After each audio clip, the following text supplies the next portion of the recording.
c'est l'irréductible dans l'être humain. L'existence de l'âme se perçoit à partir du moment où on se rend compte que l'on peut tout détruire dans un être humain, on peut tout déconstruire, mais l'on bute sur quelque chose d'irréductible.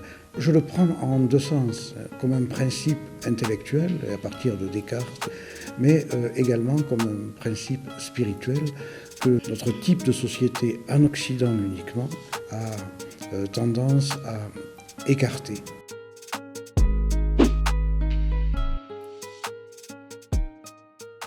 Descartes fonde le moi moderne, sans savoir ce qu'il allait devenir, sans savoir qu'il allait, sans avoir la moindre idée de l'hyper-individualisme qui est l'individualisme contemporain, consumériste, hein, ou même capitaliste. À partir du début du XIXe siècle, ça devient cela.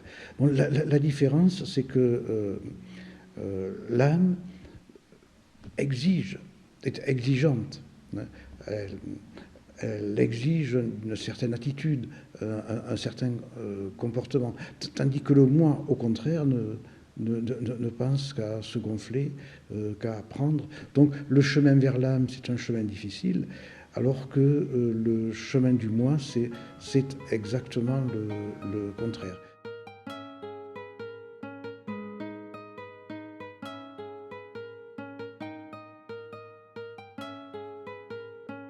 Alors évidemment, il s'agit d'esprits charmeurs, à l'écriture chatoyante.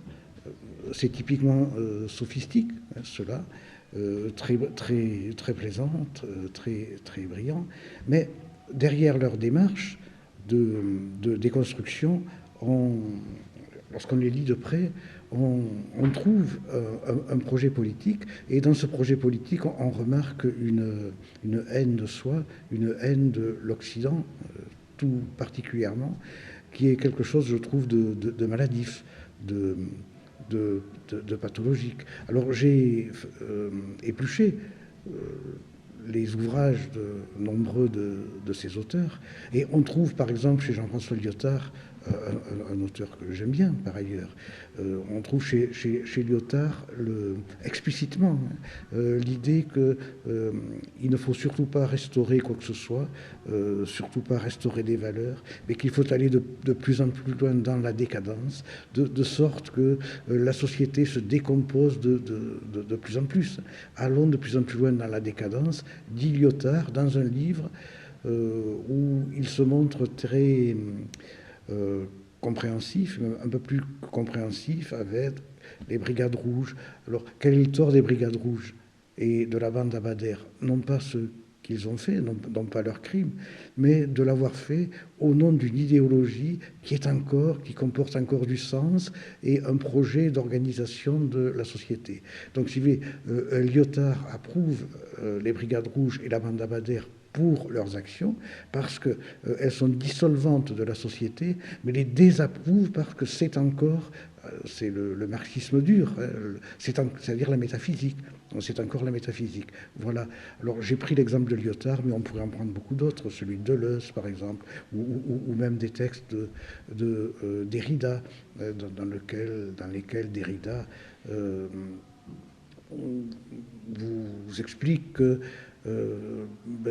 l'Occident, c'est une sorte de tyrannie du logos. C'est le logo-phallocentrisme, et que la déconstruction doit en finir avec ce logo-phallocentrisme. Ça, c'est Derrida.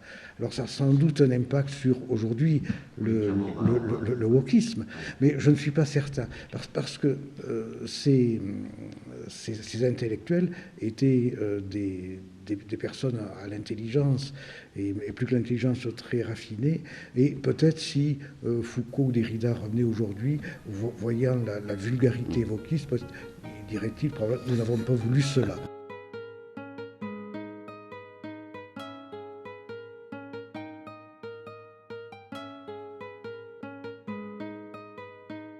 Pour pouvoir abolir l'âme, il faut détruire son biotope.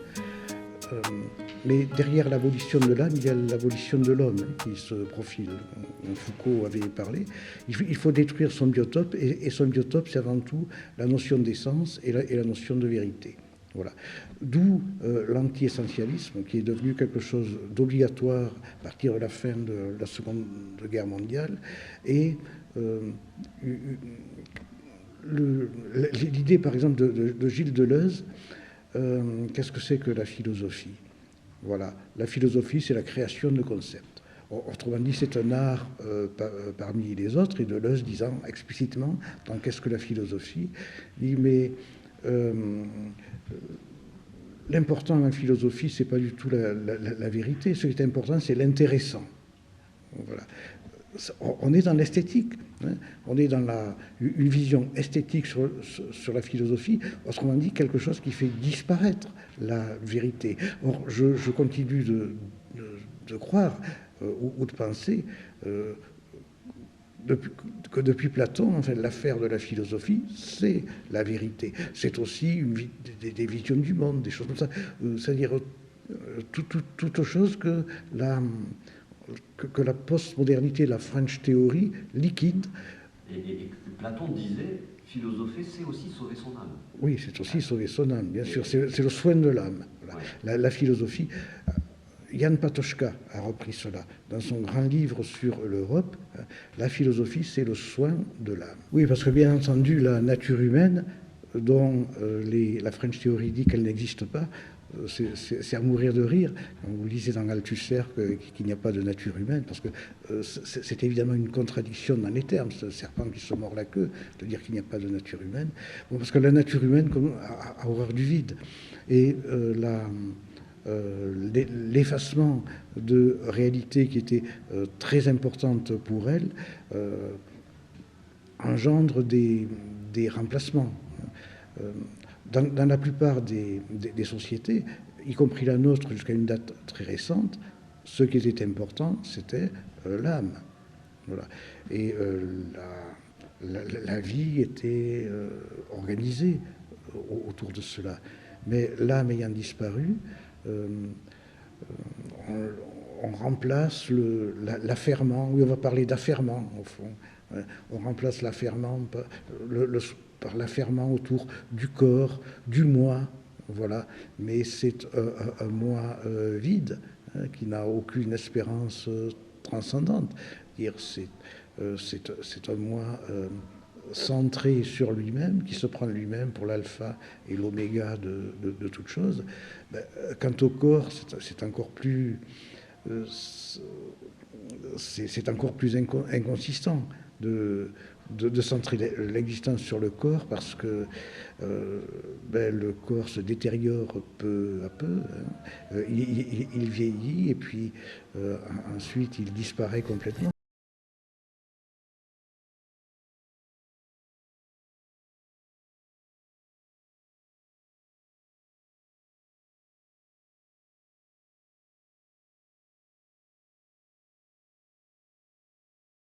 Le contraire de la norme, c'est le conformisme. Et lorsqu'on regarde la publicité, il y a une attaque permanente contre les normes et une apologie permanente aussi du conformisme, puisqu'il s'agit de vendre les mêmes objets et les mêmes attitudes à tout le monde, tout en faisant croire à tout le monde qu'ils sont des rebelles et qu'ainsi ils échappent aux normes.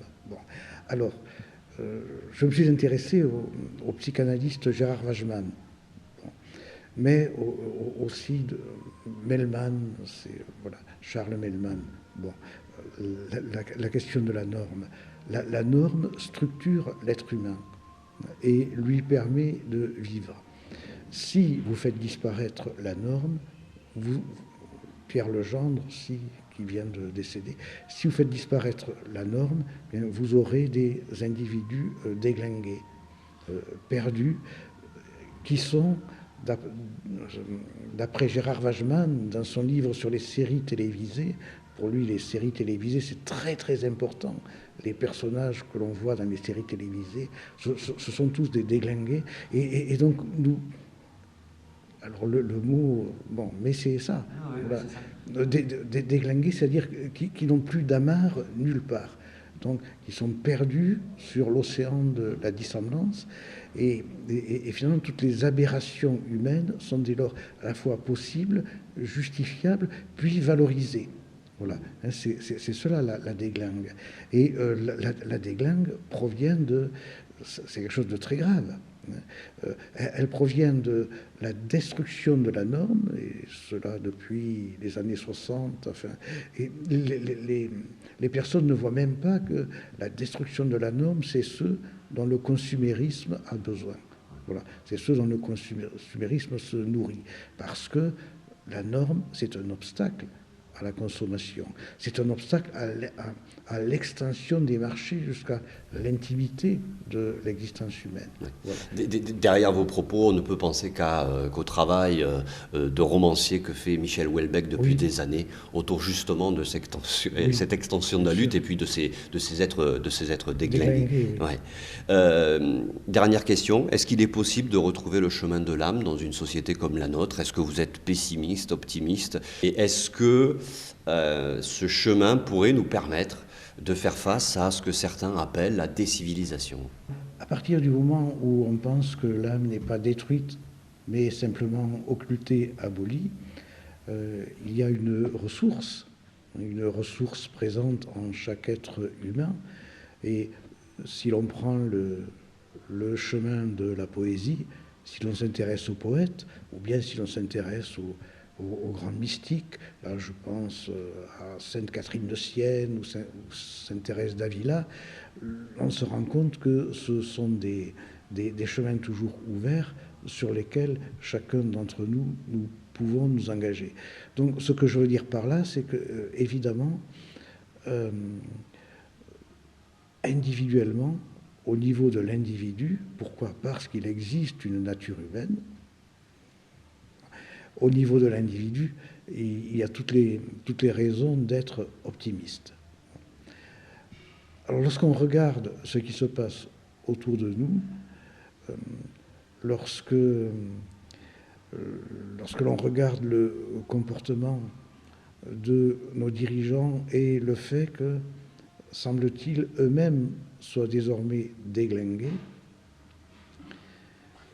aussi bien notre président de la République que des ministres, on voit bien, aussi bien lorsqu'on regarde ce qui se passe à l'école, ce que l'on donne aux enfants en lieu et place d'un enseignement, c'est-à-dire en lieu et place de la culture. Quelle est la mission aujourd'hui de l'école? C'est lutter contre les inégalités sociales, sexuelles, lutter contre l'homophobie,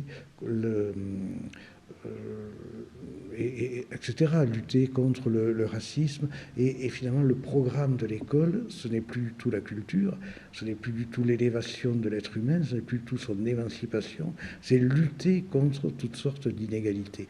Bon, et évidemment, cela, c'est ce qui s'appelle décivilisation, c'est-à-dire des déglingués qui sont au poste de commande rendent déglingués les enfants.